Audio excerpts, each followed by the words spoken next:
Chapter 1. The room was filled with the smell of roses. Sitting on a sofa, smoking a cigarette, was Lord Henry Wotton.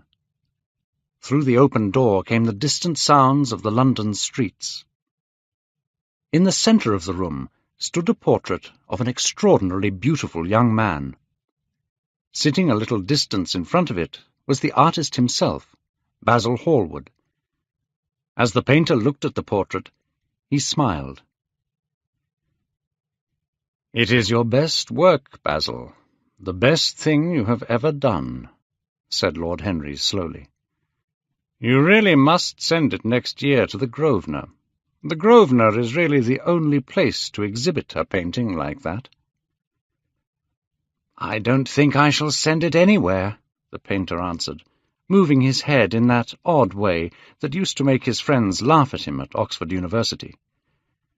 "No, I won't send it anywhere." Lord Henry looked at him in surprise through the thin blue smoke of his cigarette. "Not send it anywhere? My dear man, why not? What odd people you painters are." "I know you will laugh at me," Basil replied, "but I really can't exhibit it. I have put too much of myself into it." Lord Henry stretched himself out on the sofa and laughed. "Too much of yourself in it? Basil, this man is truly beautiful. He does not look like you." "You don't understand me, Harry," answered the artist. "Of course I am not like him. I would be sorry to look like him. It is better not to be different from other people. The stupid and ugly have the best of this world. Dorian Gray—" "Dorian Gray? Is that his name?" asked Lord Henry, walking across the room towards Basil Hallward. "Yes, that is his name. I wasn't going to tell you." "But why not?" "Oh, I can't explain. When I like people enormously, I never tell their names to anyone. I suppose you think that's very foolish?" "Not at all," answered Lord Henry. "Not at all, my dear Basil. You forget that I am married, so my life is full of secrets. I never know where my wife is, and my wife never knows what I am doing. When we meet, we tell each other lies, with the most serious faces." "I hate the way you talk about your married life, Harry," said Basil Hallward, walking towards the door that led into the garden. "I believe you are really a very good husband, but that you are ashamed of it. You never say a good thing, and you never do a wrong thing." Lord Henry laughed, and the two men went out into the garden together. After a pause, Lord Henry pulled out his watch. "I am afraid I have to go, Basil," he said in a quiet voice. "But before I go, I want you to explain to me why you won't exhibit Dorian Gray's picture. I want the real reason." "I told you the real reason." "No, you did not. You said that it was because there was too much of yourself in it. Now, that is childish." "Harry," said Basil Hallward, looking him straight in the face, "every portrait that is painted with feeling is a portrait of the artist, not the sitter. I will not exhibit this picture because I am afraid that I have shown in it the secret of my own soul." Lord Henry laughed. "And what is that?" he asked.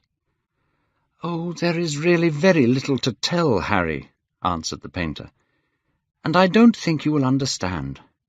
Perhaps you won't believe it." Lord Henry smiled and picked a flower from the grass. "I am quite sure I'll understand it," he replied, staring at the flower, "and I can believe anything." "The story is simply this," said the painter. 2 months ago, I went to a party at Lady Brandon's. After I had been in the room for about 10 minutes, I suddenly realized that someone was looking at me. I turned around and saw Dorian Gray for the first time. When our eyes met, I felt the blood leaving my face. I knew that this boy would become my whole soul, my whole art itself. What did you do? We were quite close, almost touching. Our eyes met again. I asked Lady Brandon to introduce me to him. What did Lady Brandon say about Mr. Dorian Gray? Oh, something like, "Charming boy. I don't know what he does. I think he doesn't do anything. Oh, yes, he plays the piano. Or is it the violin, dear Mr. Gray?" Dorian and I both laughed, and we became friends at once. "Laughter is not at all a bad beginning for a friendship," said the young lord, picking another flower. "And it is the best ending for one." Hallward shook his head. "You don't understand what friendship is, Harry. Everyone is the same to you." "That's not true," cried Lord Henry, pushing his hat back and looking at the summer sky. "I choose my friends for their beauty, and my enemies for their intelligence. A man cannot be too careful in choosing his enemies. Of course, I hate my relations, and I hate poor people because they are ugly, stupid, and drunk." "I don't agree with a word you have said, and I feel sure that you don't agree either." Lord Henry touched his pointed brown beard with his finger, and the toe of his boot with his stick. "How English you are, Basil! An Englishman is only interested in whether he agrees with an idea, not whether it is right or wrong. But tell me more about Mr. Dorian Gray. How often do you see him?" "Every day. I couldn't be happy if I didn't see him every day."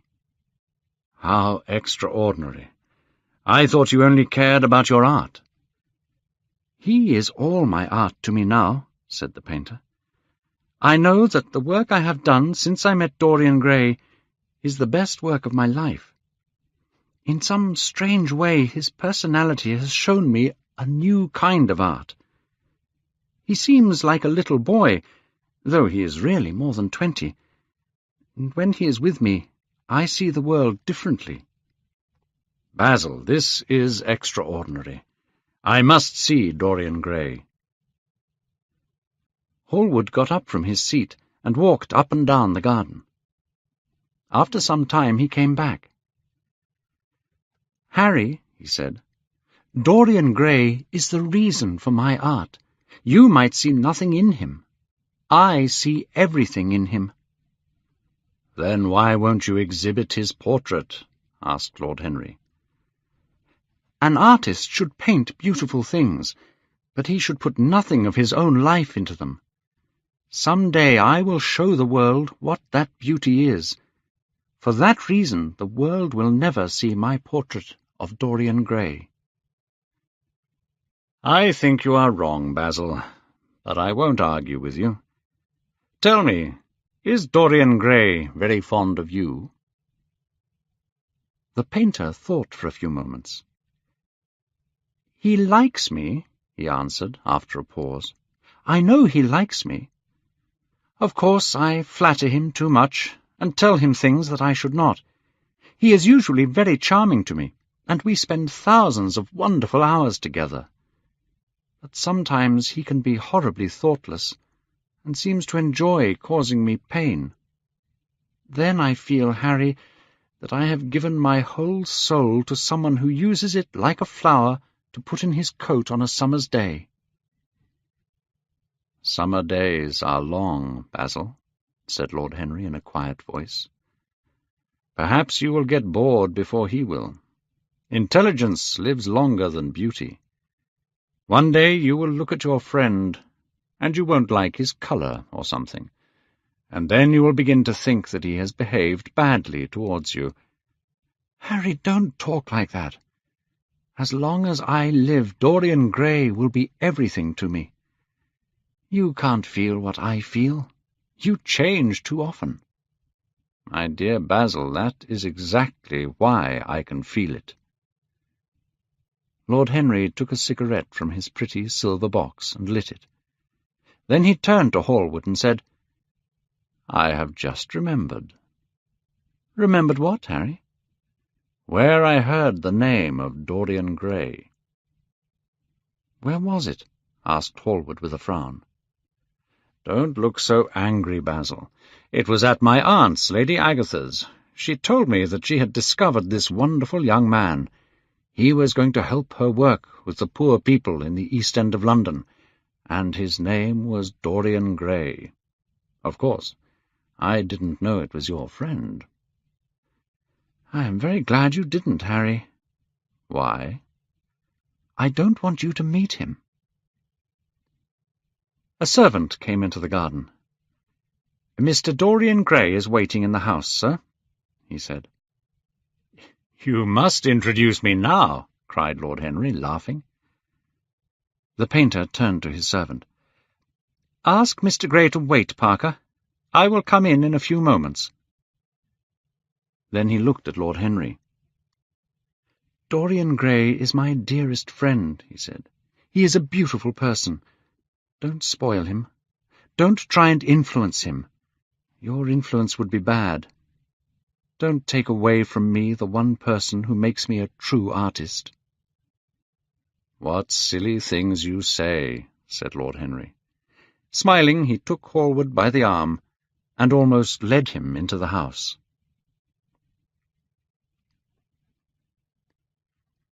Chapter 2. As they entered, they saw Dorian Gray. He was sitting at the piano with his back to them, and he was turning the pages of some music by Schumann. "You must lend me these, Basil," he cried. "I want to learn them. They are perfectly charming." "Perhaps if you sit well for me today, Dorian." "Oh, I am bored with sitting, and I don't want a portrait of myself," answered the boy, turning quickly. When he saw Lord Henry, his face went red for a moment. "I am sorry, Basil. I didn't know that you had anyone with you." "This is Lord Henry Wotton, Dorian. He's an old friend of mine. We went to Oxford together. I have just been telling him what a good city you were, and now you have spoiled everything." "You have not spoiled my pleasure in meeting you, Mr. Gray," said Lord Henry, stepping forward and offering his hand. "My aunt has often spoken to me about you." "I am afraid Lady Agatha is annoyed with me at the moment. I promised to go to a club in Whitechapel with her last Tuesday, and I forgot all about it. I don't know what she will say to me." Lord Henry looked at him.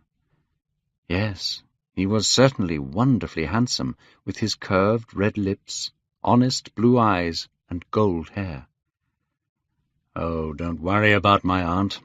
You are one of her favourite people, and you are too charming to waste time working for poor people." Lord Henry sat down on the sofa and opened his cigarette-box. The painter was busy mixing colours and getting his brushes ready. Suddenly he looked at Lord Henry and said, "Harry, I want to finish this picture today. Would you think it very rude of me if I asked you to go away?" Lord Henry smiled and looked at Dorian Gray. "Shall I go, Mr. Gray?" he asked. "Oh, please don't, Lord Henry. I see that Basil is in one of his difficult moods, and I hate it when he is difficult, and I want you to tell me why I should not help the poor people." "That would be very boring, Mr. Gray. But I certainly will not run away if you do not want me to. Is that all right, Basil? You have often told me that you like your sitters to have someone to talk to." Hallward bit his lip. "If that is what Dorian wants. Dorian always gets what he wants." Lord Henry picked up his hat and gloves. "No, I am afraid I must go. Goodbye, Mr. Gray. Come and see me one afternoon in Curzon Street. I am nearly always at home at 5 o'clock. "Basil," cried Dorian Gray, "if Lord Henry Wotton goes, I will go too. You never open your lips while you are painting, and it is horribly boring just standing here. Ask him to stay." "All right. Please stay, Harry, for Dorian and for me," said Hallward, staring at his picture. "It is true that I never talk when I am working, and never listen either. It must be very boring for my sitters. Sit down again, Harry, and Dorian, don't move about too much, or listen to what Lord Henry says. He has a very bad influence over all his friends." Dorian Gray stood while Hallward finished his portrait. He liked what he had seen of Lord Henry. He was so different to Basil, and he had such a beautiful voice. After a few moments he said to him, "Have you really a very bad influence, Lord Henry? As bad as Basil says?" "Influence is always bad." "Why?" "Because to influence someone is to give them your soul. Each person must have his own personality." "Turn your head a little more to the right, Dorian," said the painter. He was not listening to the conversation, and only knew that there was a new look on the boy's face. "And yet," continued Lord Henry in his low, musical voice, "I believe that if one man lived his life fully and completely, he could change the world. He would be a work of art greater than anything we have ever imagined. But the bravest man among us is afraid of himself. You, Mr. Gray, are very young, but you have had passions that have made you afraid, dreams—" "Stop!" cried Dorian Gray. "I don't understand what you're saying. I need to think." For nearly 10 minutes he stood there with his lips open and his eyes strangely bright. The words that Basil's friend had spoken had touched his soul. Yes, there had been things in his boyhood that he had not understood. He understood them now. With his smile, Lord Henry watched him. He knew the exact moment when to say nothing. He was surprised at the sudden effect of his words on the boy. How fascinating the boy was. Hallward continued painting, and did not notice that the others were silent. "Basil, I am tired," cried Dorian Gray suddenly. "I must go and sit in the garden. There is no air in here." "My dear boy, I am sorry. When I'm painting, my work is all I can think about. But you never sat better.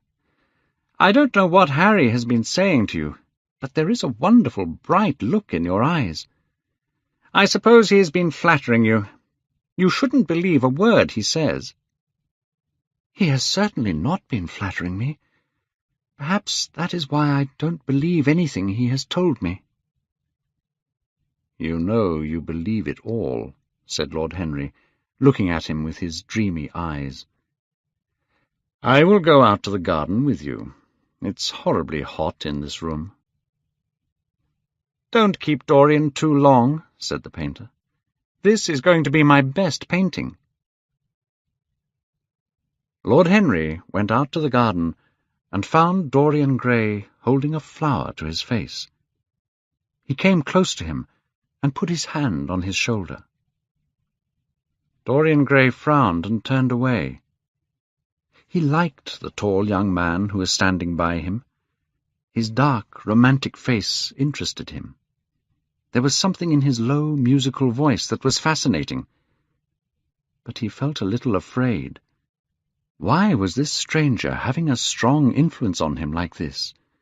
He had known Basil Hallward for months, but the friendship between them had not changed him.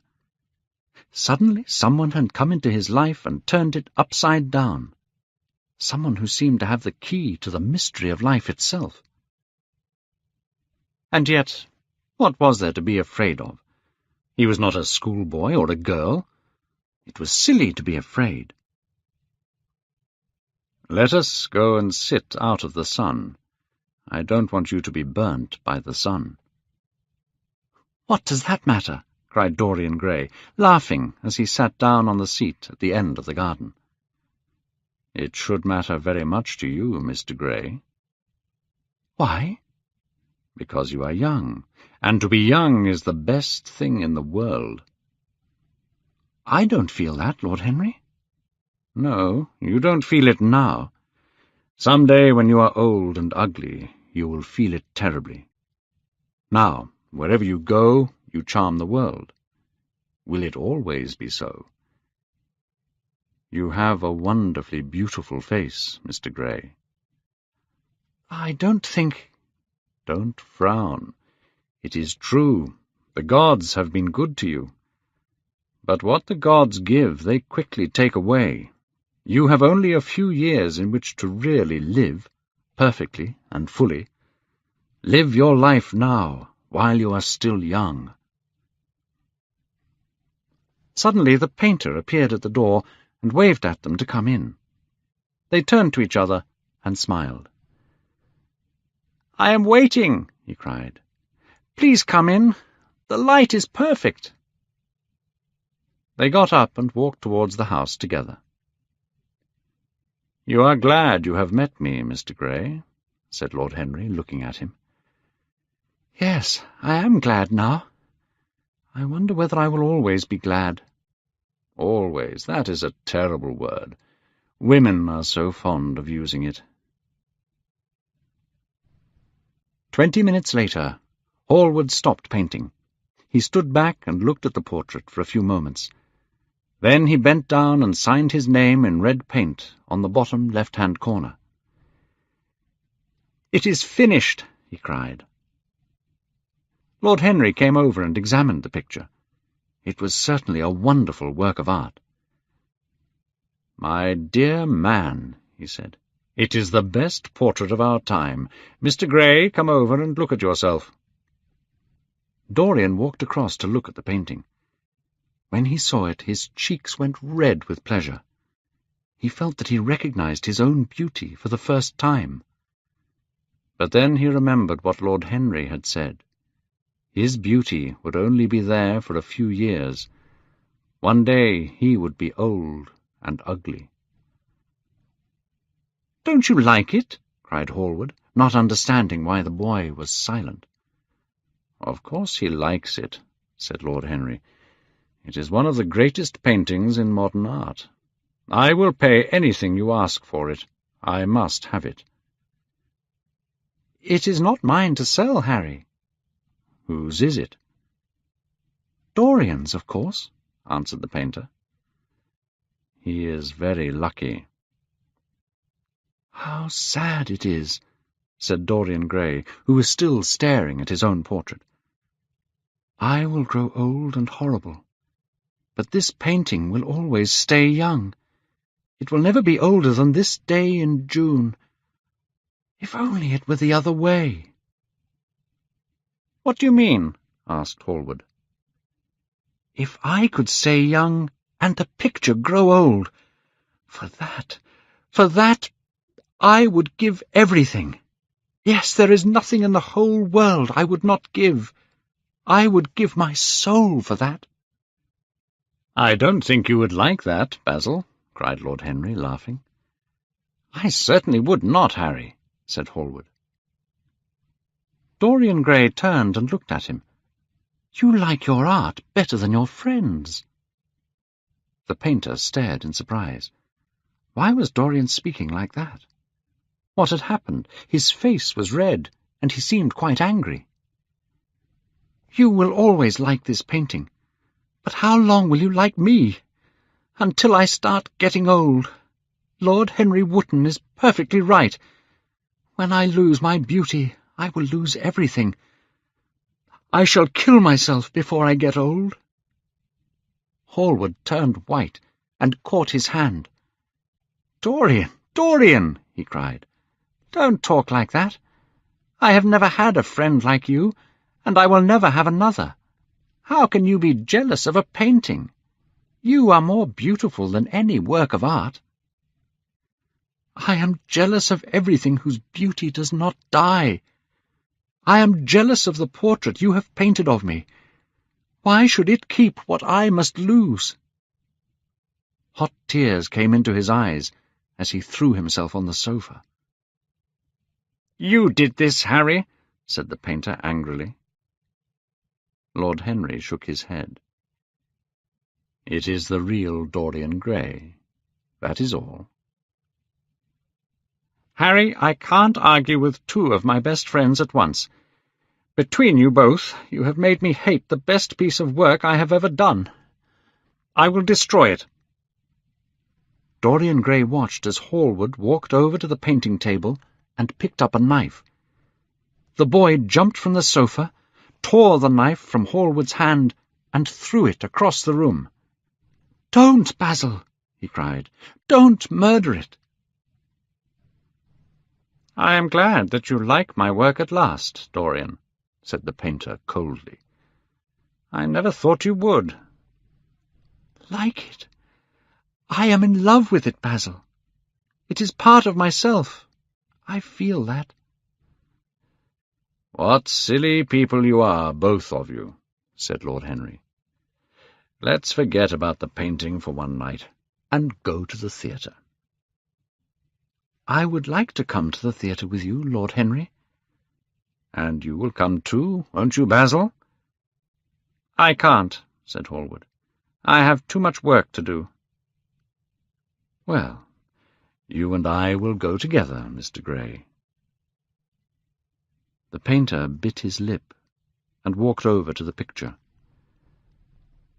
I will stay with the real Dorian, he said sadly. Chapter 3. One afternoon, a month later, Dorian Gray was sitting in the little library of Lord Henry's house in Mayfair. Lord Henry had not yet come in. He was always late.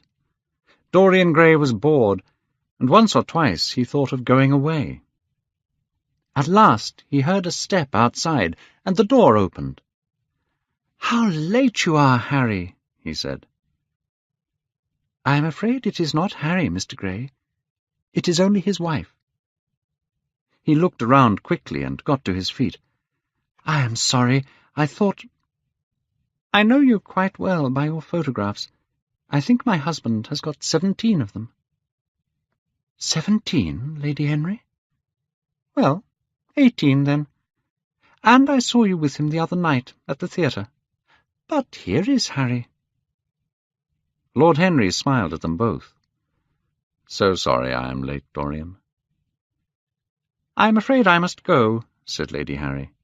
"Goodbye, Mr. Gray." "Goodbye, Harry. You are eating out, I suppose? I am too. Perhaps I will see you later." "Perhaps, my dear," said Lord Harry, shutting the door behind her. Then he lit a cigarette and threw himself down on the sofa. "Never marry a woman with fair hair, Dorian," he said. "Why, Harry?" "Because they are romantic." "But I like romantic people." "Never marry at all, Dorian." "I don't think I will marry, Harry. I am too much in love." "Who were you in love with?" asked Lord Henry, after a pause. "With an actress," said Dorian Gray. "How ordinary." "You would not say that if you saw her, Harry." "Who is she?" "Her name is Sybil Vane." "I've never heard of her." "No one has. People will some day, though. She is an artist." "My dear boy, no woman is an artist. Women never have anything to say, but they say it charmingly. How long have you known her?" "About 3 weeks." "And where did you meet her?" "I will tell you, Harry, but you must not laugh. After all, it was you who gave me a passion to know everything about life. For days after I met you, I searched the streets for beauty. I walked around the East End until I found a dirty little theatre. I see you are laughing. It is horrible of you." "I am not laughing, Dorian. Go on with your story." "The play was Romeo and Juliet. At first I was annoyed at the thought of seeing Shakespeare in such a terrible place. and when a fat old gentleman came out as Romeo, I nearly walked out. But then I saw Juliet. Harry, she was the loveliest thing I had ever seen in my life. When did you meet her? I went back the next night, and the night after that. On the third evening, I waited for her outside the theatre. What was she like? Sybil? Oh, she was shy and gentle. She is only 17, and there is something of a child in her. She said to me, "You look like a prince. I must call you Prince Charming." Miss Sybil knows how to flatter you. Oh, you don't understand her, Harry. She thinks that I am like a person in Shakespeare. She knows nothing of life. Sybil is the only thing I care about. That is the reason, I suppose, that you never have dinner with me now. I thought it might be something romantic. My dear Harry, we eat together every day, said Dorian. You always come very late. Well, I have to see Sybil play, he cried. Can you have dinner with me tonight, Dorian? He shook his head. Tonight she is Ophelia, he answered, and tomorrow night she will be Juliet. When is she Sybil Vane? Never. That's good. Oh, how horrible you are! But when you see her, you will think differently. I want you and Basil to come and watch her tomorrow night. You are certain to recognize that she is wonderful. All right. Tomorrow evening. Will you see Basil before then, or shall I write to him? Dear Basil, I haven't seen him for a week. It is rather horrible of me, as he sent me my portrait a few days ago. I love looking at it. Perhaps you should write to him. I don't want to see him alone. He says things that annoy me.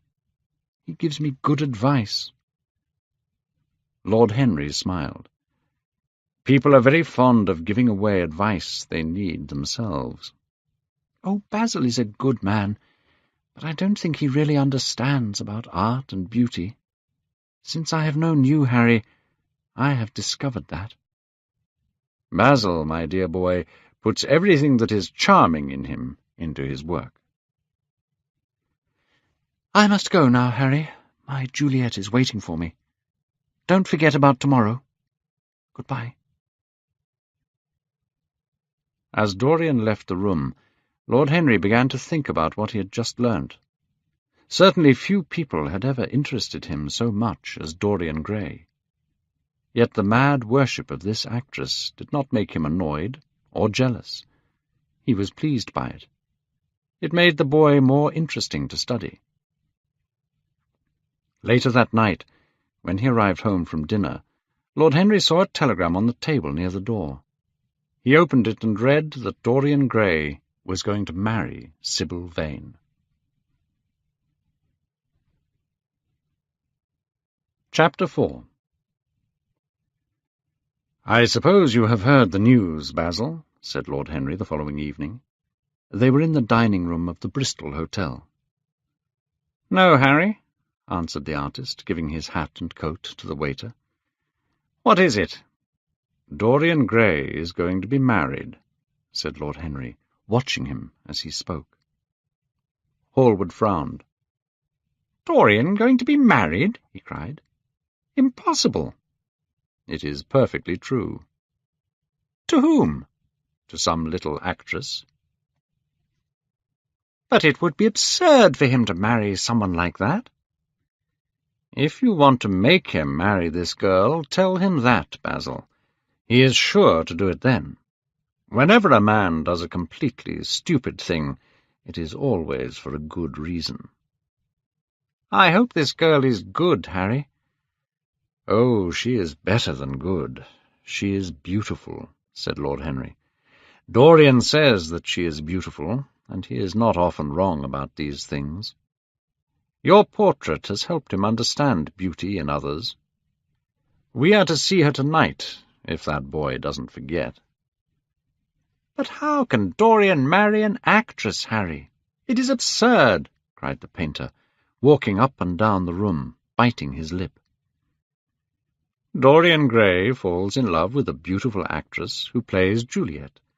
He asks her to marry him. Why not? I hope that Dorian Gray marries this girl and worships her for 6 months. Then he can suddenly become fascinated by another woman. You don't mean a word of that, Harry. I know you don't really want Dorian Gray's life to be spoiled. You are much better than you pretend to be. Lord Henry laughed. The reason we all like to think so well of others is because we are afraid for ourselves. But here is Dorian himself. He will tell you more than I can. My dear Harry, my dear Basil, you must both congratulate me, said the boy, throwing off his coat and shaking each of his friend's hands. I have never been so happy. Of course, it is sudden. All the best things are, and yet it seems to me to be the one thing I have been looking for all my life. I hope you will always be very happy, Dorian, said Hallward. But why did you not tell me? You told Harry. There really is not much to tell, cried Dorian. Last night I went to see her again. After, when we were sitting together, there came into her eyes a wonderful look. It was something I had never seen there before. We kissed each other. I can't describe to you what I felt at that moment. Have you seen her today? Asked Lord Henry. Dorian Gray shook his head. I have left her in Shakespeare's forest. I will find her in his garden. At what exact point did you use the word marry, Dorian? And how did she answer? Perhaps you forgot all about it. My dear Harry, it was not a business meeting. I told her I loved her. The whole world is nothing to me compared to her. But, my dear Dorian— Hallward put his hand on Lord Henry's arm. Don't, Harry. You have annoyed Dorian. He is not like other men. He would never harm anyone. Lord Henry looked across the table. Dorian is never annoyed with me, he answered. Dorian Gray laughed. When I am with Sybil Vane, I don't believe in anything you have taught me. I forget all your fascinating, terrible ideas. And those are? Asked Lord Henry, helping himself to some salad. Oh, your ideas about life, your ideas about love, your ideas about pleasure, all your ideas, Harry. Pleasure is the only thing worth having ideas about, he answered in his slow, musical voice. When we are happy, we are always good. But when we are good, we are not always happy. I know what pleasure is, cried Dorian Gray. It is to worship someone. That is certainly better than when someone worships you. Harry, you are terrible. I don't know why I like you so much. Let us go down to the theatre. When you see Sybil, you will change your ideas. They got up and put on their coats. The painter was silent and thoughtful. He felt very sad. Dorian Gray would never again be to him all that he had been in the past. Life had come between them. When he arrived at the theatre, it seemed to Hallward that he had grown years older. Chapter 5. The theatre was crowded that night. It was terribly hot, and there were young people shouting to each other from across seats. Women were laughing loudly, and their voices sounded horrible. People were eating oranges and drinking from bottles. "What a place to find the perfect girl in," said Lord Henry. "Yes," answered Dorian Gray. "It was here I found her. When you see her as Juliet, you will forget everything. These ugly people become quite different when she appears." "I understand what you mean, Dorian," said the painter, "and I believe in this girl. Anyone you love must be wonderful." "Thanks, Basil," answered Dorian Gray. "I knew that you would understand me.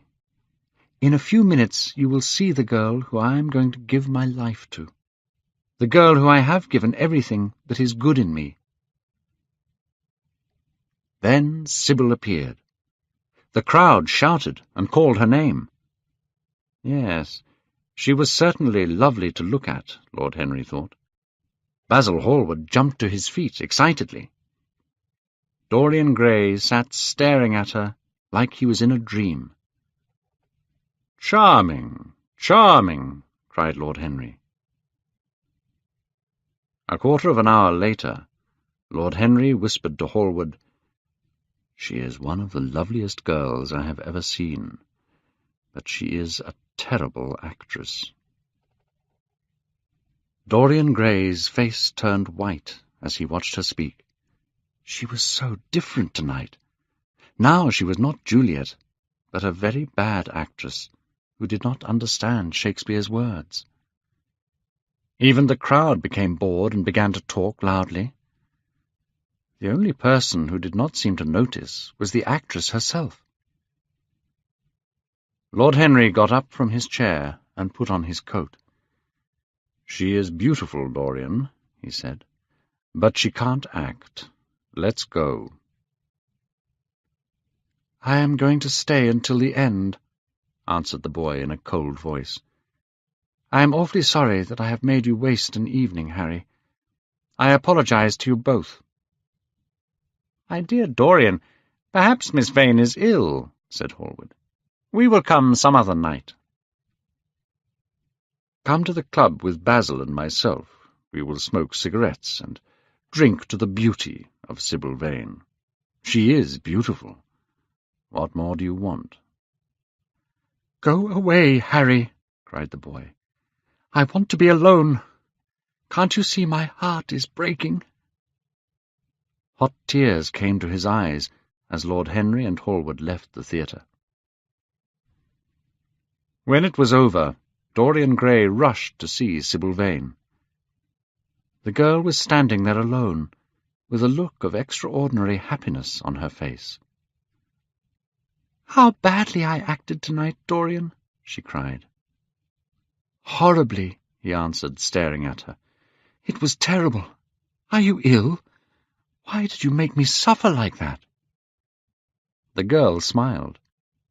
"Dorian, don't you understand?" "Understand what?" he asked angrily. "Why I was so bad tonight. Why I will always be bad. Why I will never act well again." "You are ill, I suppose. When you are ill, you shouldn't act. My friends were bored. I was bored." "Dorian, Dorian," she cried. "Before I knew you, acting was the one important thing in my life. It was only in the theatre that I lived. I thought that it was all true. Tonight, for the first time in my life, I saw that I was playing at love. Our love for each other is the only true love. Take me away with you, Dorian. I don't want to be an actress any more." He threw himself down on the sofa and turned away his face. "You have killed my love," he said quietly. Then he jumped up and went to the door. "My God, how mad I was to love you! What a fool I have been! You are nothing to me now. I will never see you again. I will never think of you. I will never speak to you again." The girl went white. "You are not serious, Dorian. You are acting," she whispered, putting her hand on his arm. He pushed her back. "Don't touch me," he cried. Then he turned and left the room. After walking the streets of London all night, he arrived home just after sunrise. As he passed through the library, he saw the portrait that Basil Hallward had painted of him. He stared at it in surprise, and walked on into his bedroom. He took his coat off and stood next to his bed. A few moments later he returned to the picture and looked at it closely. In the poor light the face seemed to have changed a little. now the mouth looked cruel. It was certainly strange. He walked to the window and opened the curtains. The light changed the room, but the face stayed the same. In fact, the sunlight made the mouth look even crueler. Going back to his bedroom, he found a small mirror that had been a present from Lord Henry. He looked at his real face and saw no sign of cruelty. What did it mean? He threw himself into a chair and began to think. Suddenly he remembered what he had said in Basil Hallward's house the day the picture had been finished. Yes, he remembered it perfectly. He had asked that the painting grow old so that he himself could remain young. But such things were impossible. It was terrible even to think about them. And yet there was the picture in front of him. There was the cruelty in the mouth. Cruelty.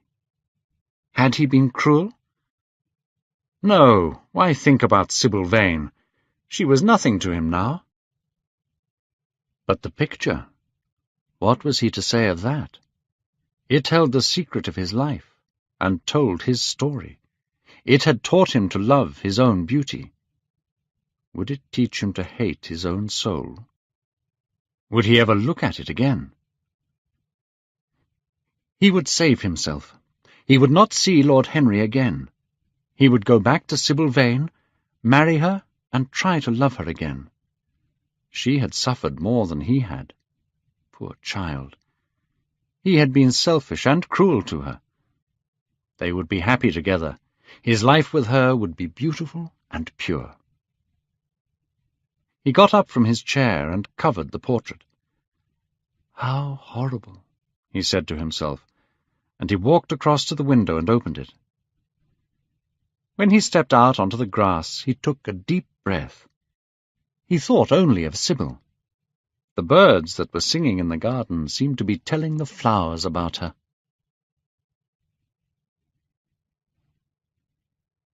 Chapter 6. It was nearly 1 o'clock the next afternoon when he woke up. His servant brought him a cup of tea and some letters. One of them was from Lord Henry, and had been brought by hand that morning. He put it to one side.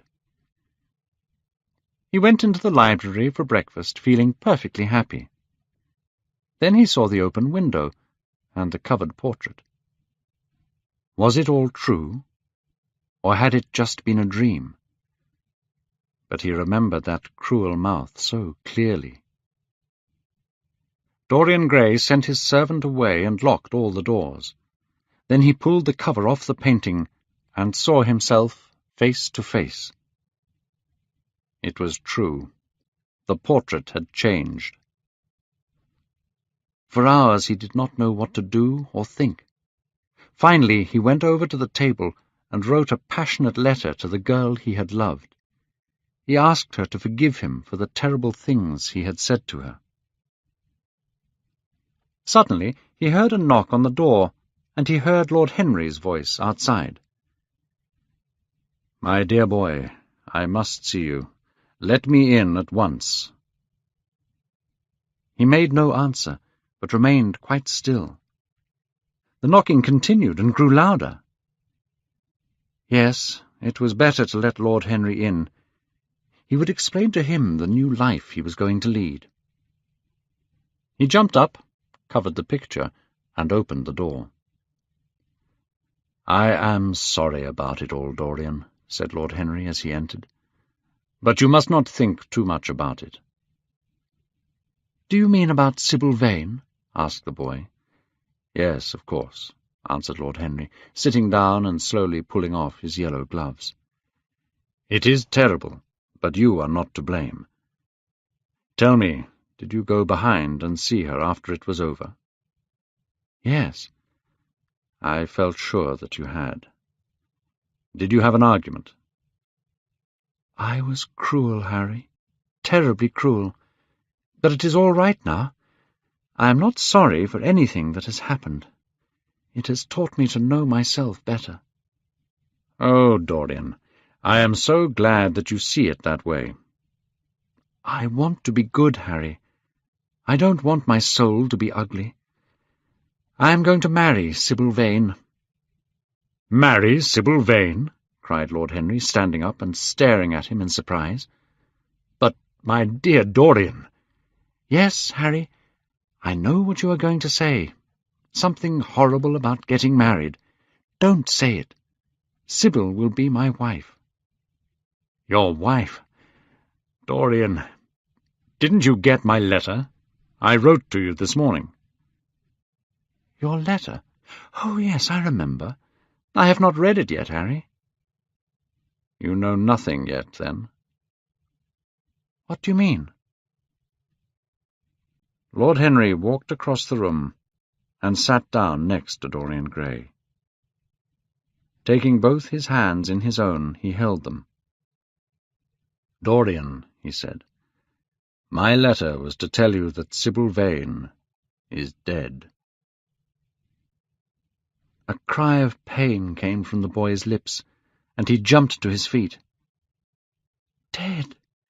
Sybil dead! It is not true! It is a horrible lie! "It is true, Dorian," said Lord Henry. "It is in all the morning newspapers. The police will be asking questions, and you must keep your name out of any scandal.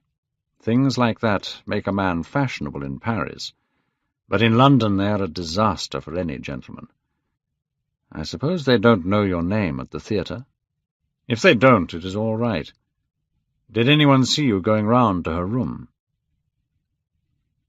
Dorian did not answer for a few moments. Finally he said in a strange voice, "Harry, did you say that the police are asking questions? What did you mean by that? Did Sybil— Oh, Harry, this is terrible." "I am sure that it was not an accident, though it must be described that way officially. She swallowed something horrible they use at theatres." "Harry, Harry, it is terrible," cried the boy. "Yes, it is very sad, of course, but it is nothing to do with you. Come with me to dinner, and after we will go to the theatre." "So I have murdered Sybil Vane," said Dorian Gray, half to himself. "Yet the roses are not less lovely. The birds still sing happily in my garden. And tonight I will have dinner with you and go to the theatre. How extraordinary life is! My first passionate love letter was to a dead girl. Yet why is it that I cannot feel this tragedy as much as I want to? I don't think I am heartless. Do you?" "You have done too many foolish things in the last fortnight to be heartless, Dorian," answered Lord Henry, with his sweet, sad smile. The boy frowned. "I don't like that explanation, Harry," he said. "But I am glad you don't think I am heartless." "A woman has killed herself for the love of you," said Lord Henry. "That is very beautiful." They were silent. The evening darkened in the room. After some time Dorian Gray looked up. "How well you know me. But we will not talk again of what has happened. It has been something wonderful. That is all. Now I have to dress, Harry. I feel too tired to eat anything. But I will join you later at the theatre." As Lord Henry closed the door behind him, Dorian rushed to the portrait and tore off the cover. No, there was no further change in the picture. It had received the news of Sybil Vane's death before he had known of it himself. Tears came to his eyes as he remembered her. He brushed them away and looked again at the picture. He felt the time had come to choose. Or had he already chosen? Yes, life had decided that for him. The portrait was going to carry his shame. That was all. An hour later he was at the theatre, and Lord Henry was sitting beside him. Chapter 7. As he was eating breakfast the next morning, Basil Hallward was shown into the room. "I am so glad I have found you, Dorian," he said. "I called last night, and they told me that you were at the theatre. Of course I knew that was impossible. I had a terrible evening worrying whether one tragedy would be followed by another. I can't tell you how heartbroken I am about the whole thing. Did you go and see the girl's mother? What did she say about it all?" "My dear Basil, I don't know," said Dorian Gray. He looked very bored. "I was at the theatre." "You went to the theatre?" said Hallward, speaking very slowly. "You went to the theatre where Sybil Vane was lying dead?" "Stop, Basil! I won't hear it," cried Dorian, jumping to his feet. "You must not speak of such things. What is done is done. What is past is past." "You call yesterday the past? Dorian, this is horrible. Something has changed you completely. You look exactly the same as the wonderful boy in my picture, but now there is no heart in you. It is all Harry's influence. I see that." The boy went to the window and looked out at the garden for a few moments. "Harry has taught me many things, Basil," he said at last. "You have only taught me to love my own beauty." "I am truly sorry for that, Dorian." "I don't know what you mean, Basil," he said, turning round. "I don't know what you want. What do you want?" "I want the Dorian Gray I used to paint," said the artist sadly. "Basil," said the boy, going over to him and putting his hand on his shoulder, "you have come too late. Yesterday, when I heard that Sybil Vane had killed herself—" "Killed herself? My God, is there no doubt about that?" cried Hallward. "My dear Basil, of course she killed herself." The older man put his face in his hands. "How terrible," he said in a quiet voice. "No," said Dorian Gray. "There is nothing terrible about it. It is one of the great romantic tragedies of our time. I know you are surprised at me talking to you like this. You have not realized how I have changed. I was a boy when you knew me. I am a man now. I have new passions, new thoughts, new ideas. But, Dorian, I am different. But you must not like me less. Of course I am very fond of Harry, but I know that you are better than he is. You are not stronger. You are too afraid of life. But you are better. And how happy we used to be together. Don't leave me, Basil. And don't argue with me. I am what I am." The painter felt strangely sad. Dorian Gray was extraordinarily important to him. The boy had changed his art. Perhaps his cruel talk about Sybil Vane was just a mood that would pass away. There was so much in him that was good. "Well, Dorian," he said with a sad smile, "I won't speak to you again about this horrible thing. I only hope that your name is kept out of any scandal. Have the police asked to see you?" Dorian shook his head. "They don't even know my name," he answered. "She didn't know your name?" "Only my first name, and I am sure that she did not tell it to anyone. She told her family that I was Prince Charming. It was pretty of her. You must do me a drawing of Sybil, Basil. I would like to have something more of her than the memory of a few kisses." "I will try and do something, Dorian. But you must come and sit for me again. I can't work so well without you." "I can never sit for you again, Basil. It is impossible," he cried. "My dear boy, what is this foolishness?" Hallward cried. "Did you not like what I did for you? Where is it? Why have you covered it? Let me look at it. It is the best thing I have ever done. It is very bad of your servant to hide my work like that. I felt the room looked different as I came in." "It was not my servant who covered it, Basil. I did it myself. The light was too strong on the portrait." "Too strong? No, the light is perfect in here.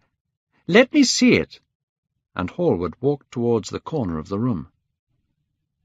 A terrible cry came from Dorian Gray's lips, and he rushed between the painter and the covered portrait. "Basil, you must not look at it. I don't want you to." "Not look at my own work? Are you serious? Why shouldn't I look at it?" cried Hallward, laughing. "If you try and look at it, Basil, I promise I will never speak to you again. I am very serious." Hallward looked at Dorian Gray in surprise. He had never seen him like this before. The boy's face was white and angry.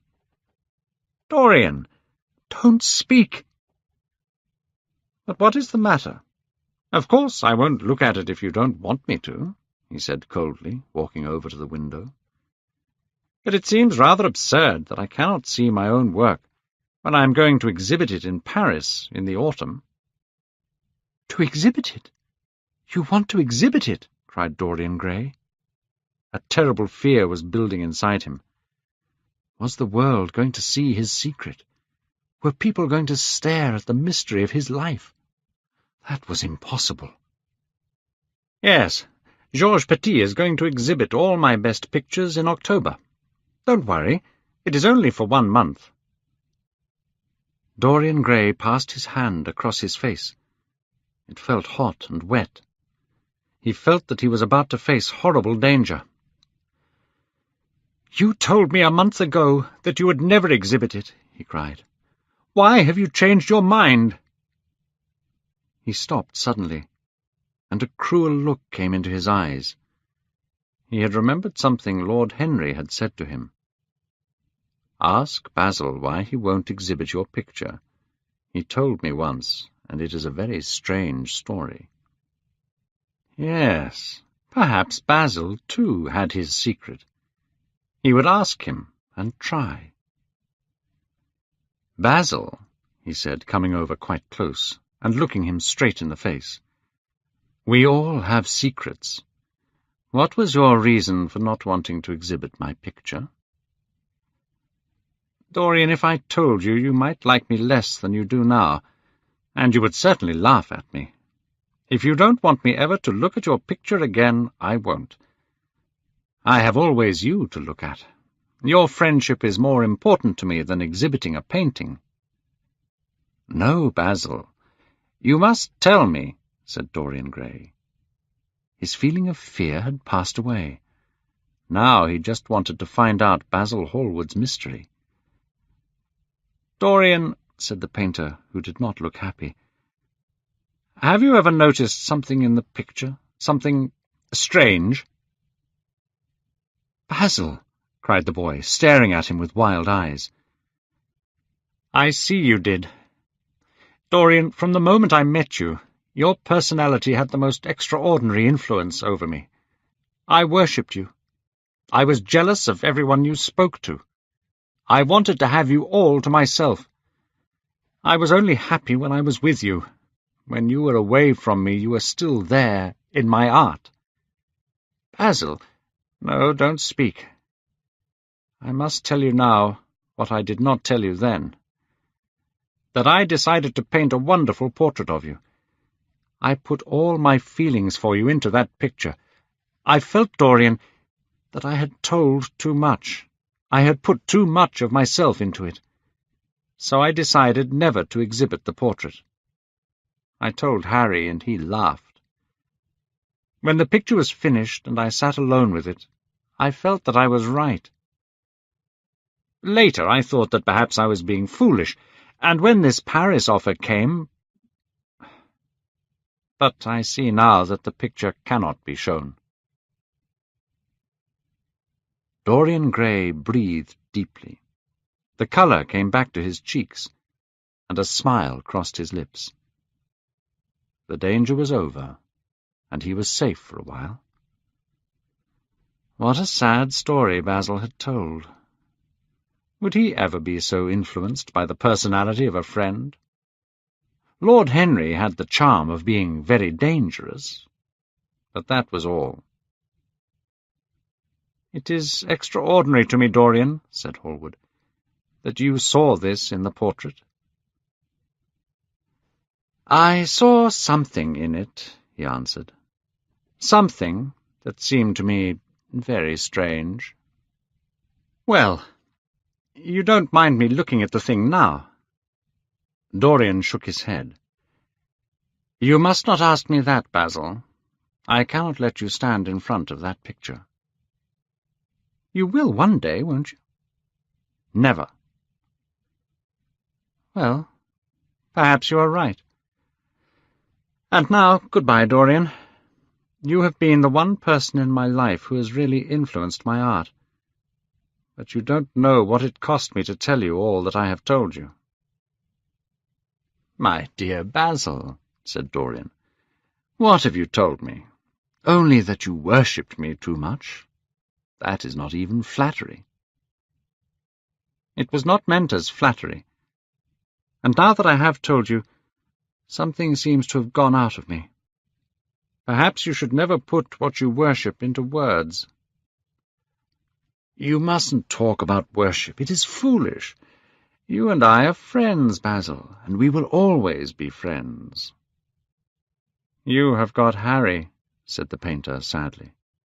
"Oh, Harry!" laughed the young man. "Harry spends his life saying and doing extraordinary things. He lives the sort of life I want to live. But I don't think I would go to Harry if I was in trouble. I would prefer to go to you, Basil." "You will sit for me again?" "Impossible. There is something terrible about a portrait. It has a life of its own. I will come and have tea with you instead."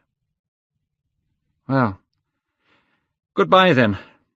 I am sorry that you won't let me look at the picture again, but I understand what you feel about it."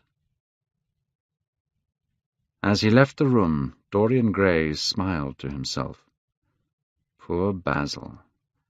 How little he knew of the true reason. And now he understood more the painter's wild and jealous feelings, and he felt sorry. There was something tragic in a friendship so corrupted by passion. He rang the bell to call his servant. He had to hide the portrait immediately. It had been mad of him to leave it in a place where it could be discovered by his friends. Chapter 8. When the servant entered, Dorian Gray asked him to send Mrs. Leaf to him in the library. Mrs. Leaf had been with his family for many years. He asked her for the key to the old schoolroom. "The old schoolroom, Mr. Dorian?" she cried. "But it is full of dust. I must clean it first." "I don't want it cleaned, Mrs. Leaf. I only want the key." "Well, sir, you'll be covered with dust if you go into it. It hasn't been opened for nearly 5 years, not since your grandfather died." He frowned at this reminder of his grandfather. He had bad memories of all his family. "That does not matter," he answered. "I just want to see the place, that is all. Give me the key." "Here is the key, sir," said the old lady. "But you are not going to live up there, are you, sir?" "No, no," he cried. "Thank you, Mrs. Leaf. You can go." An hour later, 2 men arrived to move the portrait. "It's very heavy, sir," said one of the men as they climbed the stairs. "I'm afraid it is rather heavy," said Dorian, as he opened the door of the old schoolroom where he was going to hide the secret of his corrupted soul. He had not entered the room since he was a child. It was a large room, built by his grandfather to keep him at a distance. Every moment of his lonely childhood came back to him as he looked round. It was a room full of terrible memories, but it was safe. He had the key, and no other person could enter it. The face in the portrait could grow old and ugly. What did it matter? No one could see it. He himself would not see it. He did not have to watch the terrible corruption of his soul. He would stay young. That was enough. When the men had gone, Dorian locked the door and put the key in his pocket. He felt safe now. No one would ever look at that horrible thing. Only he would ever see his shame. He went back to the library and found a note from Lord Henry. In it was a report from the newspaper about Sybil Vane. Her death was officially described as an accident. He frowned and tore the paper in two. Then he walked across the room and threw the pieces away. How ugly it all was, and how horribly real ugliness made things. Perhaps the servant had read the report and had begun to suspect something. And yet, what did it matter? What had Dorian Gray to do with Sybil Vane's death? There was nothing to be afraid of. Dorian Gray had not killed her. Chapter 9. Many years passed, yet the wonderful beauty that had so fascinated Basil Hallward stayed with Dorian Gray. Even those who had heard terrible rumours against him could not believe them when they met him. He always had the look of someone who had kept himself pure. Many people suspected that there was something very wrong with Dorian's life, but only he knew about the portrait. Some nights he would secretly enter the locked room. Holding a mirror in his hand, he would stand in front of the picture Basil Hallward had painted. He would look first at the horrible old face in the picture, and then at the handsome young face that laughed back at him from the mirror. He fell more and more in love with his own beauty, and more interested in the corruption of his own soul. Then something happened that changed everything. It was on the 9th of November, the day before his 38th birthday. He was walking home from Lord Henry's, and the night was cold and foggy. At the corner of Grosvenor Square and South Audley Street, a man passed him in the fog. He was walking very fast, and had the collar of his coat turned up. He had a bag in his hand. Dorian recognized him. It was Basil Hallward. A strange fear made Dorian walk off quickly in the direction of his own house. But Hallward had seen him. Dorian heard him hurrying after him. In a few moments his hand was on his arm. "Dorian, what an extraordinary piece of luck! I have been waiting for you in your library ever since 9 o'clock. I'm going to Paris on the midnight train, and I wanted to see you before I left. I thought it was you, or at least your coat, as I passed you, but I wasn't sure. Didn't you recognize me?" "In this fog, my dear Basil, I can't even recognize Grosvenor Square. I believe my house is somewhere about here, but I don't feel at all certain about it. I'm sorry you're going away, as I have not seen you for such a long time, but I suppose you will be back soon." "No. I'm going to be out of England for 6 months. Here we are at your door. Let me come in for a moment. I have something to say to you." "That would be lovely. But won't you miss your train?" said Dorian Gray, as he went up the steps and opened the door with his key. "I have plenty of time," he answered. "The train doesn't go until 12:15, and it is only just 11. All I have with me is this bag, and I can easily get to Victoria Station in 20 minutes. Dorian looked at him and smiled.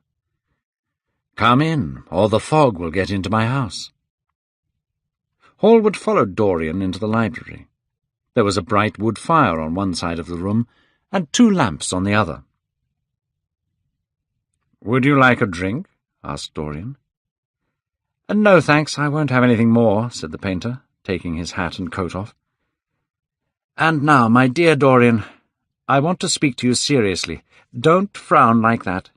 You make it so much more difficult for me."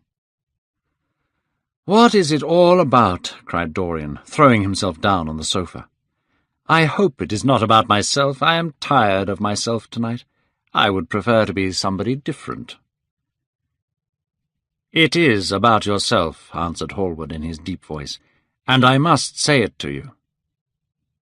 Dorian breathed deeply and lit a cigarette. "Is it really necessary, Basil? I think you should know some of the terrible things that people are saying about you." "I don't want to know anything about them. I love scandals about other people, but scandals about myself don't interest me." "Every gentleman is interested in his good name, Dorian. You don't want people to talk of you as something terrible and corrupt. But I don't believe these rumours at all. At least I can't believe them when I see you. Corruption is a thing that writes itself across a man's face.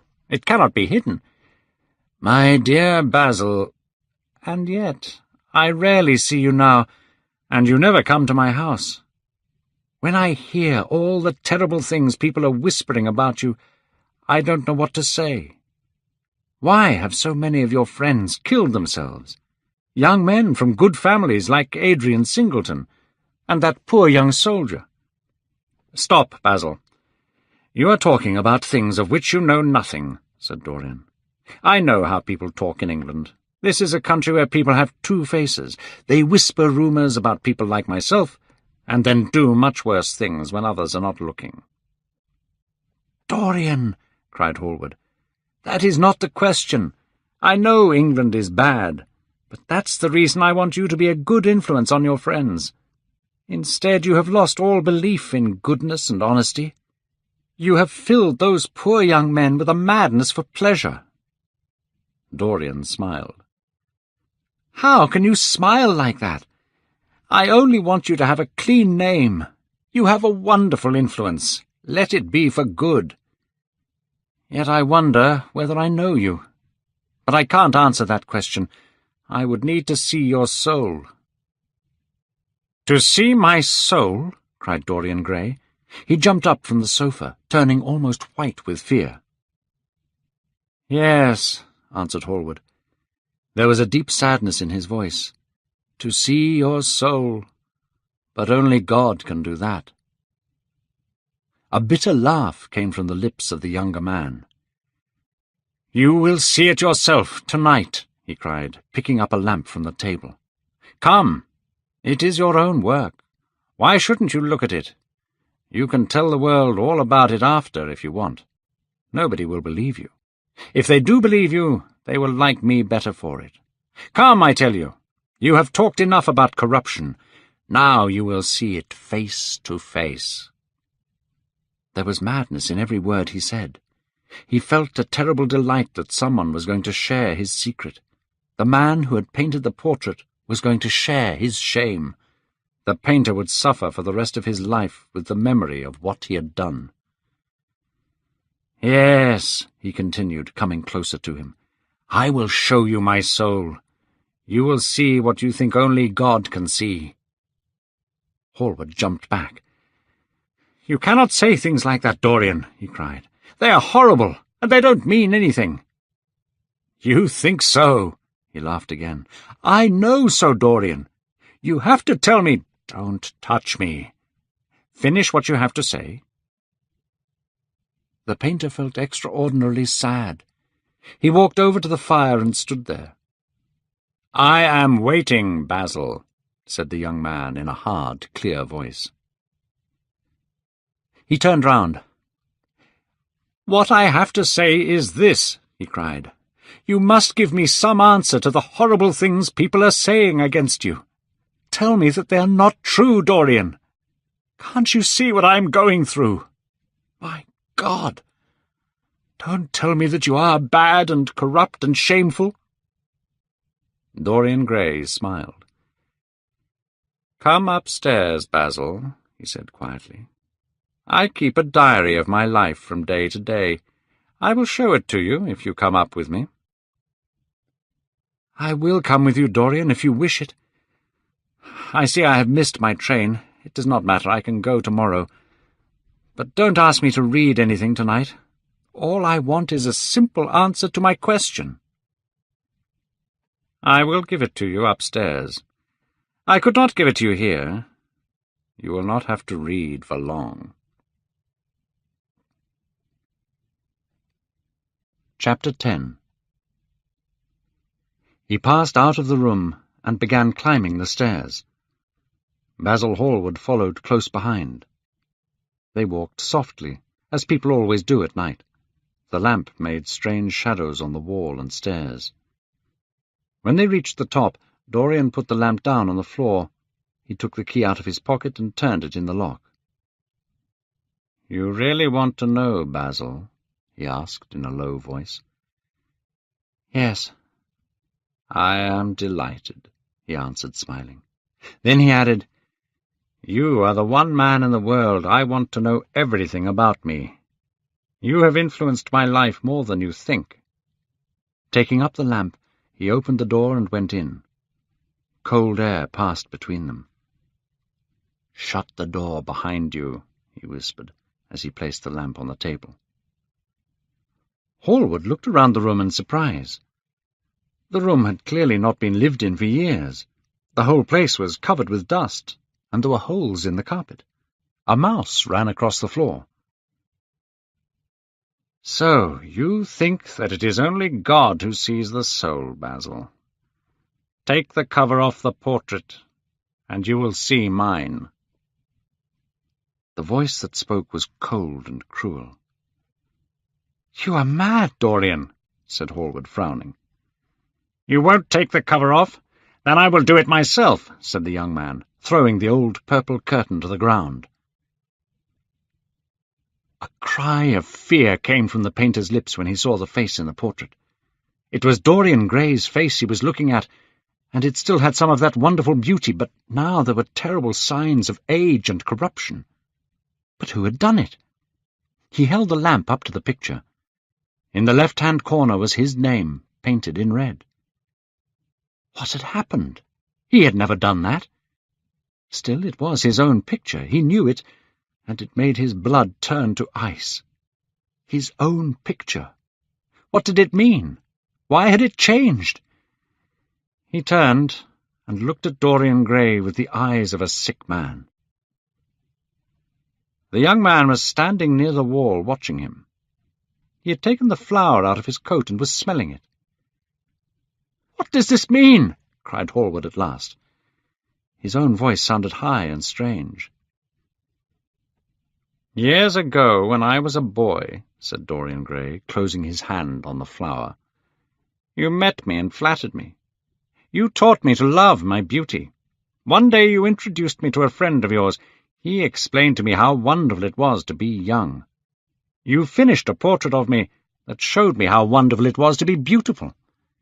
In a mad moment I made a wish." "I remember it. Oh, how well I remember it. No! The thing is impossible. There must be something wrong with the paint. I tell you, the thing is impossible." "Is anything really impossible?" said the young man, going over to the window. "You told me you had destroyed it." "I was wrong. It has destroyed me." "I don't believe it is my picture. There was nothing bad in it, nothing shameful. You were perfect to me. This is a face from hell." "It is the face of my soul. Each of us has heaven and hell in him, Basil," cried Dorian wildly. Hallward turned again to the portrait and stared at it. "My God, is this true?" he cried. "Is this what you have done with your life? You must be even worse than people say."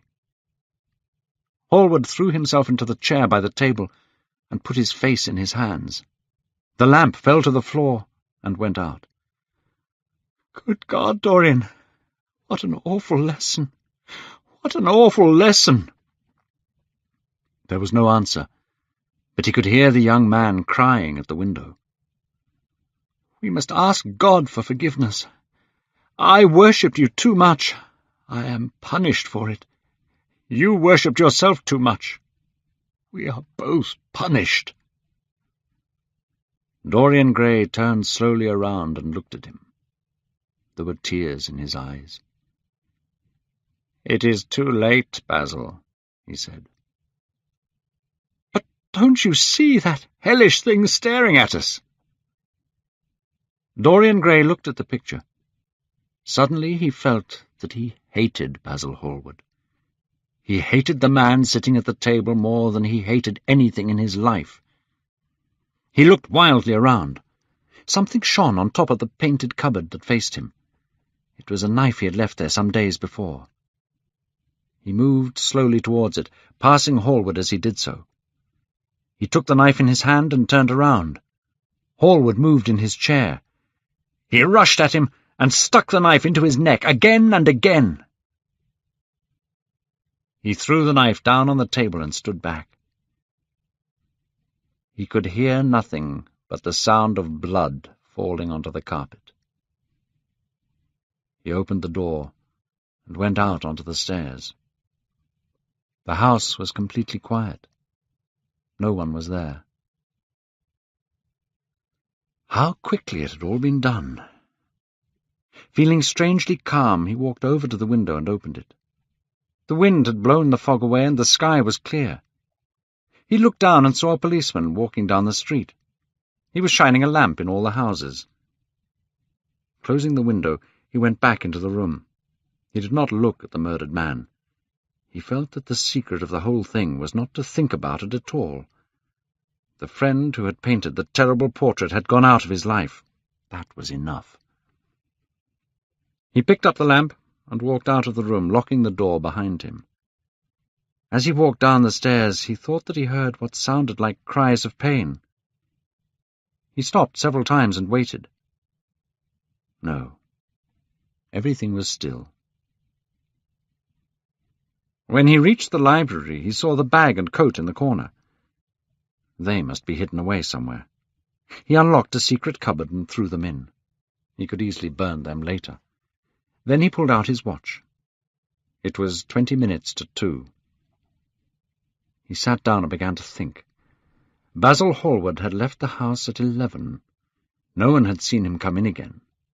The servants were in bed. Paris. Yes, it was to Paris that Basil had gone, and by the midnight train, as he had planned. It would be months before anyone suspected anything. Months! He could destroy everything long before then. Suddenly he had a thought. He put on his coat and hat and went into the front room. From the window he could see the policeman passing the house. He waited and held his breath. After a few moments he went out of the house, shutting the door very gently behind him. Then he began ringing the bell. In about 5 minutes a servant appeared. He was half-dressed and looked very sleepy. "I am sorry I had to wake you up, Francis," he said, stepping in, "but I have forgotten my key. What time is it?" 10 minutes past 2, sir," answered the man, looking at a clock. 10 minutes past 2. How horribly late. You must wake me at 9 tomorrow. I have some work to do." "All right, sir." "Did anyone call this evening?" "Mr. Hallward, sir. He stayed here until 11, and then he went away to catch his train." "Oh, I am sorry I didn't see him. Did he leave any message?" "No, sir. He said he would write to you from Paris." "That is all, Francis. Don't forget to call me at 9 tomorrow." "No, sir." The man went off to his bedroom. Dorian Gray threw his hat and coat upon the table and passed into the library. For a quarter of an hour he walked up and down the room, biting his lip and thinking. Then he took down a book from one of the cupboards and began to turn the pages. Alan Campbell, 152, Hertford Street, Mayfair. Yes, that was the man he wanted. Chapter 11. At 9 o'clock the next morning, his servant came in with a cup of chocolate and opened the curtains. Dorian was sleeping quite peacefully, lying with one hand under his cheek. As he opened his eyes, a smile passed across his lips. He turned round and began to drink his chocolate. The November sun came into the room, and the sky was bright. It was almost like a morning in May. Slowly he remembered what had happened the night before. The dead man was still sitting there, and in the sunlight now. How horrible that was. Such terrible things were for the darkness, not the day. After he had drunk his cup of chocolate, he went over to the table and wrote 2 letters. One he put in his pocket, and the other he handed to his servant. "Take this round to 152 Hertford Street, Francis. If Mr. Campbell is out of town, get his address." When the servant had gone, he lit a cigarette and began drawing on a piece of paper. First he drew flowers, then houses, then human faces. Suddenly he realized that every face he drew looked like Basil Hallward. He frowned and went over to lie on the sofa. An hour went past very slowly. Every second he kept looking up at the clock. As the minutes went by, he became horribly worried. He got up and walked around the room. His hands were strangely cold. At last the door opened and his servant entered. "Mr. Campbell, sir," said the man. The colour came back to his cheeks. "Ask him to come in at once, Francis." He felt himself again. His fear had gone away. In a few moments Alan Campbell walked in. He looked very angry and rather worried. "Alan, this is kind of you. I thank you for coming." "I hoped never to enter your house again, Grey, but you said it was a question of life and death." His voice was hard and cold, and he kept his hands in the pockets of his coat. "Yes, it is a question of life and death, Alan, and to more than one person. Sit down." Campbell took a chair by the table, and Dorian sat opposite him. The 2 men's eyes met. In Dorian's there was great sadness. He knew that what he was going to do was terrible. After a moment of silence, Dorian said very quietly, "Alan, in a locked room at the top of the house, a dead man is sitting at a table. He has been dead for 10 hours now. Don't stir, and don't look at me like that. You don't need to know who this man is. You don't need to know how or why he died. What you have to do is this." "Stop, Grey. I don't want to know anything more. I don't care if what you tell me is true or not true.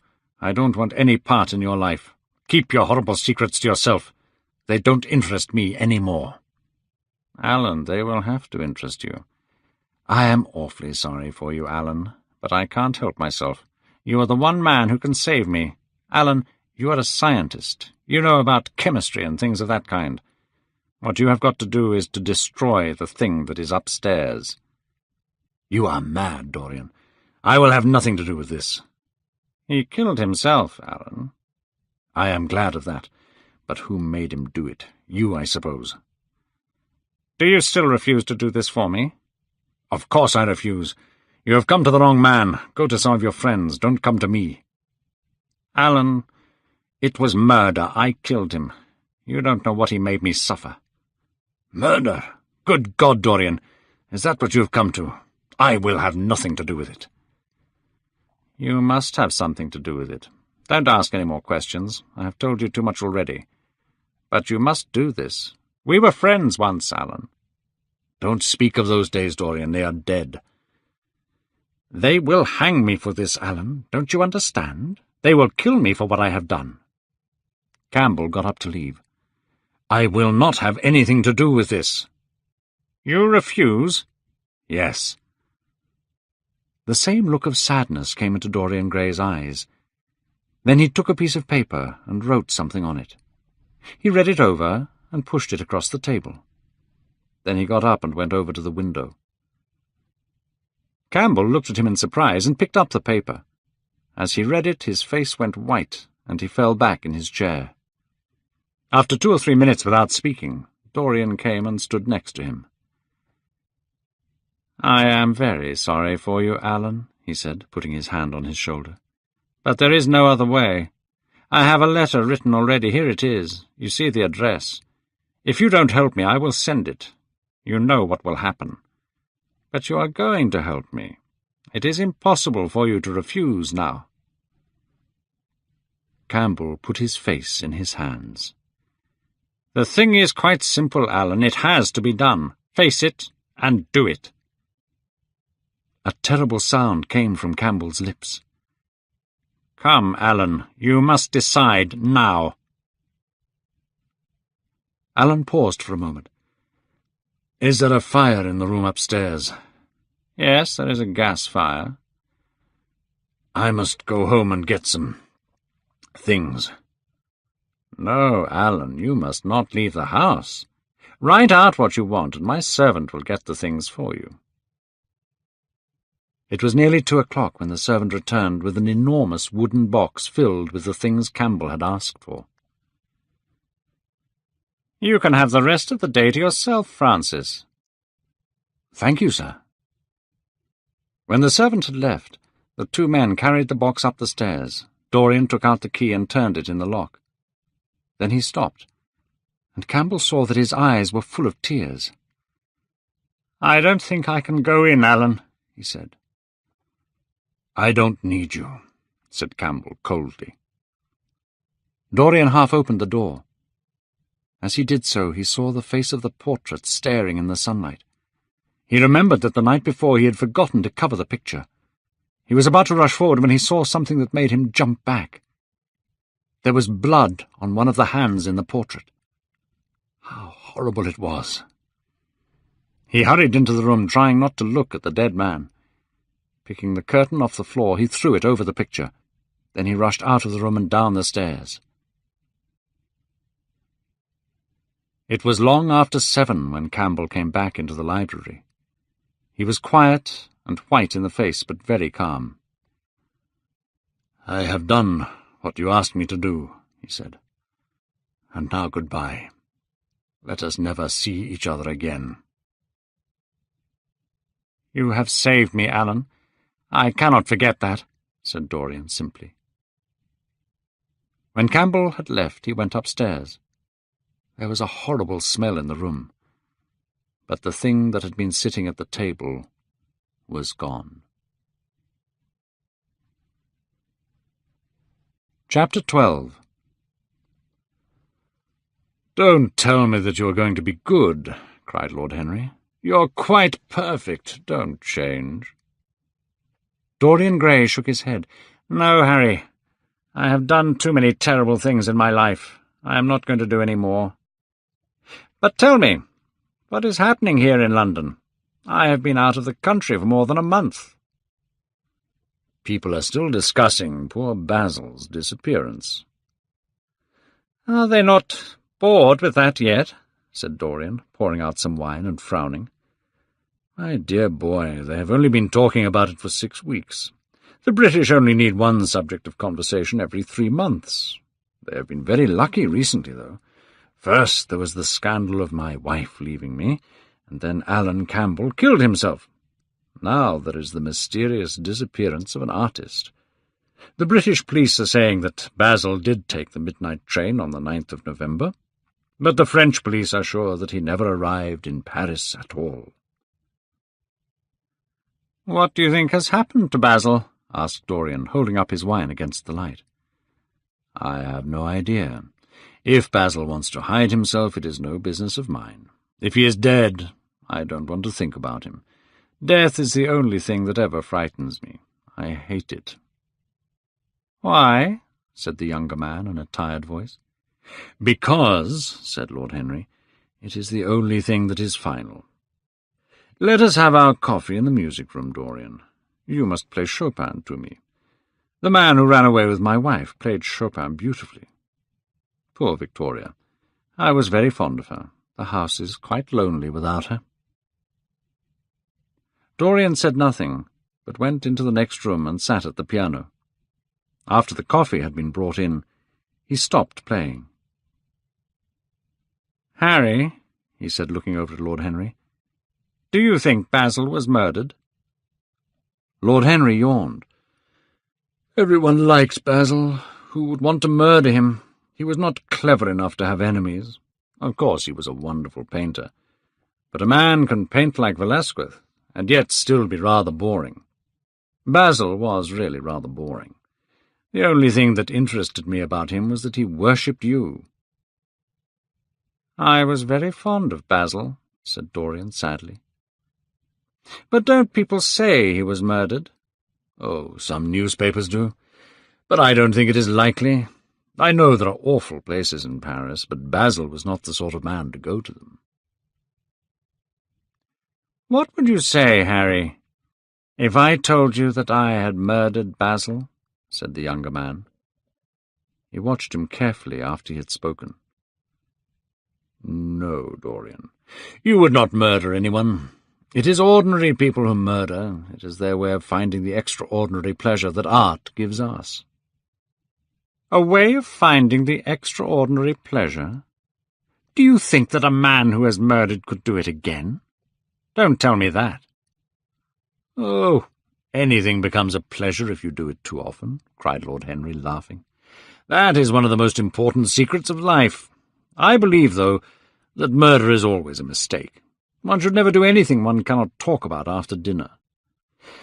But let us pass from poor Basil. I wish I could believe that he has died some romantic death, but I can't.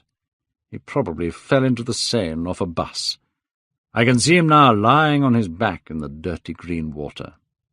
During the last 10 years he had not been painting well."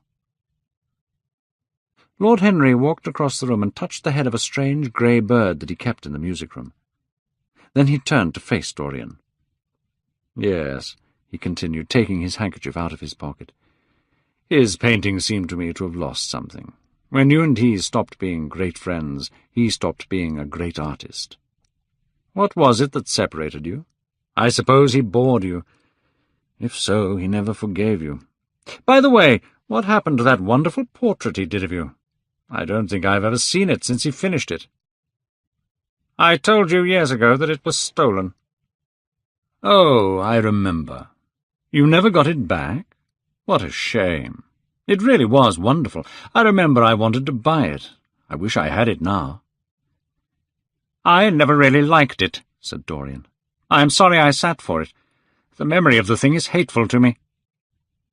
"How sad you look. Don't be so serious. Play me some music, Dorian. And as you play, tell me in a low voice why you still look so young. I am only 10 years older than you are, and I have grey hair and yellow skin. You are really wonderful, Dorian." "Harry, please. You have never looked more charming than you do tonight. You remind me of the day I first saw you. You were very shy and absolutely extraordinary. You have changed, of course, but not in appearance. You are still the same." "I am not the same, Harry." "Yes, you are the same. I wish I could change places with you, Dorian. The world has cried out against us both, but it has always worshipped you. It always will worship you. Life has been your art." Dorian got up from the piano and passed his hand through his hair. "Yes, life has been beautiful," he said quietly. "But I am not going to have the same life, Harry, and you must not say these things to me. You don't know everything about me. I think that if you did, even you would turn away from me. You laugh. Don't laugh." "Why have you stopped playing, Dorian? Let us go to the club. It has been a charming evening, and we must end it charmingly. There is someone I want to introduce to you, young Lord Poole. He has already copied your ties, and he very much wants to meet you. He is quite charming, and he reminds me of you." "I hope not," said Dorian, with a sad look in his eyes. "But I am tired tonight, Harry. I won't go to the club. It is nearly 11, and I want to go to bed early." "Please stay. You have never played so well as tonight." "It is because I am going to be good," he answered, smiling. "I am a little changed already." "You can't change to me, Dorian," said Lord Henry. "You and I will always be friends. Come round tomorrow. We shall go to lunch." "Do you really want me to come, Harry?" "Certainly. The park is quite lovely now. I don't think there have been such flowers since the year I met you." "Very well. I shall be here at 11, said Dorian. "Good night, Harry." Chapter 13. It was a lovely night. He walked home with his coat on his arm, smoking his cigarette. 2 young men in evening dress passed him. He heard one of them whisper to the other, "That is Dorian Gray." He remembered how pleased he used to be when he was stared at or talked about. He was tired of hearing his own name now. When he reached home, he found his servant waiting up for him. He sent him to bed and threw himself down on the sofa in the library. He began to think about some of the things that Lord Henry had said to him. Was it really true that one could never change? There had been a time when he had been good and innocent. He had corrupted himself and become a terrible influence on others. He had even got pleasure from this corruption. Yet his soul had once been the purest of all. Was all that gone? Was there no hope for him? In one terrible moment of passion he had asked to stay young for all time. All his failure had been because of that. He had not been punished, but perhaps punishment was what he had needed. Punishment cleaned the soul. The mirror that Lord Henry had given to him so many years ago now was standing on the table. He picked it up, remembering that horrible night when he had first noticed the change in the picture. Once, someone who had loved him passionately had written him a mad letter.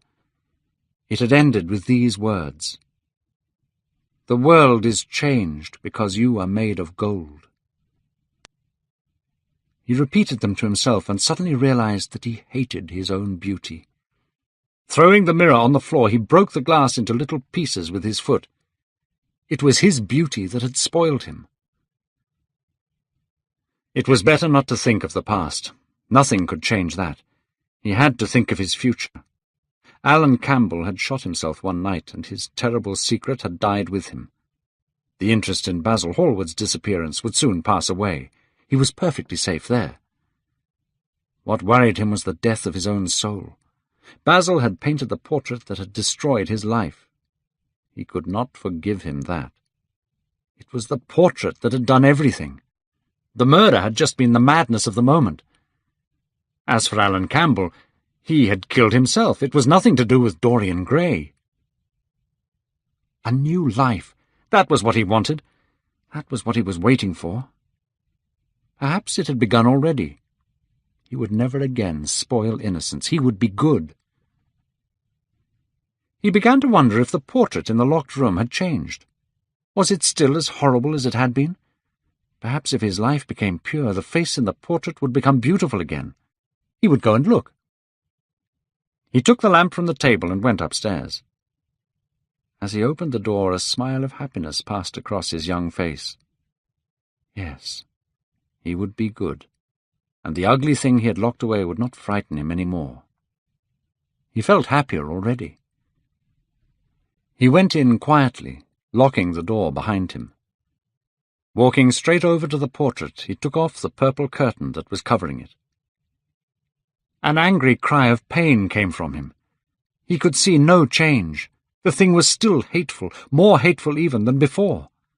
The red mark on the hand seemed brighter, and more like new blood. And why was the red mark larger than it had been? It was all over the fingers now. There was blood on the painted feet, and blood on the hand that had not held the knife. What did it all mean? That he should go to the police? That he should tell the whole story and be put to death? He laughed. He felt the idea was absurd. If he did tell them now, who would believe him? There was nothing left of the murdered man anywhere. He had destroyed everything belonging to Basil Hallward.